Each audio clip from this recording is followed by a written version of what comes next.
তো চলো চলে এলাম আর একটা নতুন গেট রেডি উইথ মি নিয়ে। আসলে আমার সেদিনকে একটা রিলস শ্যুট করার ছিল, তো ভাবলাম যখন শাড়ি পরে রেডি হব তাহলে কেন না ক্যামেরার সামনে রেডি হই, তাহলে তোমাদেরকে আমার একটা নতুন গেট রেডি উইথ মি দেওয়া হয়ে যাবে। তো যেই বলা সেই কাজ। তো এই শাড়িটা আমাকে আমার হাজবেন্ড বহুত দিন আগে গিফট করেছিল, মানে আমার বার্থডে নইলে আমার অ্যানিভার্সারিতে, মানে আমাদের অ্যানিভার্সারিতে গিফট করেছিল। পরা হয়ে ওঠেনি, তাই ভাবলাম আজ পরেই রিলসটা শ্যুট করে নিই। তো দেখো এখানে আমি এই শাড়িটা পরে রেডি হয়ে গেছি, আর শাড়িটা কেমন লাগছে কমেন্ট করে বলো। আমার তো খুব পছন্দ শাড়িটা, শাড়ির ব্লাউজটা বেশ পছন্দ। তারপরে দেখো এখানে আমি অনেকক্ষণ আগে মুখটা ফেস ওয়াশ দিয়ে ধুয়ে এসেছিলাম, অনেকক্ষণ হয়ে গেছে, তার জন্য আর একবার টিস্যু দিয়ে ভালো করে মুখটা মুছে নিচ্ছি, কারণ মুখে অনেক ধুলোবালি পড়েছে, হয়তো হয়তো কি পড়েছে। তারপরে এখানে প্লামের টোনারটা আমি মুখের মধ্যে দিয়ে নিচ্ছি। আমি আগেও বলেছি যে এই গরমে টোনার, ময়শ্চারাইজার, প্রাইমার এগুলো কিন্তু একদম লাগবে, এগুলোকে স্কিপ করা যাবে না। তারপরে এখানে দেখো আমি পন্সের ময়শ্চারাইজারটা নিয়ে নিয়েছি, এটাকেও ভালো করে মুখের মধ্যে অ্যাপ্লাই করে নেব। তারপরে কে কী করে জানি না, আমি কিন্তু ফিক্সারটা ঠিক এই সময় দিই, মানে আমার যেমনটা ভালো লাগে তেমনটাই করি। তো এখানে আমি এই ফিক্সারটা দিয়ে নিলাম, মানে সেটিং স্প্রে যেটা।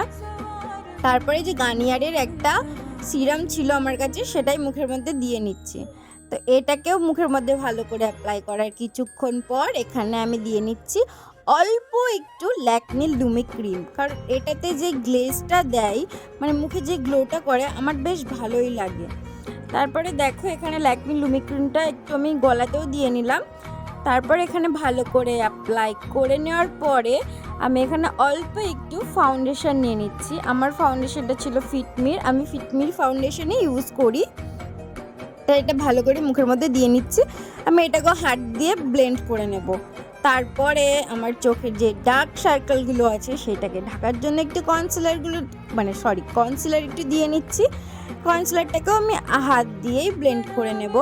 তারপরে যেহেতু আমি কোনো কম্প্যাক্ট বা ফেস পাউডার ইউজ করি না, আমার বেশি ভালো লাগে হোয়াইট টোন পাউডারটা, যেটা আমার শ্যুট করে, সেটাই দিয়ে নিলাম। তারপরে যে একটু ব্লাশার আর একটু তোমার আইশ্যাডো দিয়ে নিয়ে তারপরে এখানে আমি কাজলটা ভালো করে দিয়ে নিচ্ছি। আমি প্রথমে চোখের ওপরে দিই, তারপরে কাজলটা পরি, কারণ চোখের ওপরে দিলে বেশ আইলাইনার না পরলেও সুন্দর লাগে চোখটা। তারপরে দেখো এখানে মাস্কারাটা পরে নিচ্ছি। আমার মাস্কারাটা বেশ ভালোই লাগে পরতে, কিন্তু আমার চোখের পাতাগুলো যে এতই ছোট, মাস্কারা দিলে তো বোঝা যায় না, না দিলে তো মনে হয় আমার চোখের পাতাই নেই। তারপরে দেখো এখানে হাইলাইটার দিয়ে নিয়েছি আর লিপস্টিকও পরে নিয়েছি। এবার আমার চুল বাঁধার পালা, তো চলো চট করে চুলটাও বেঁধে চলে এলাম।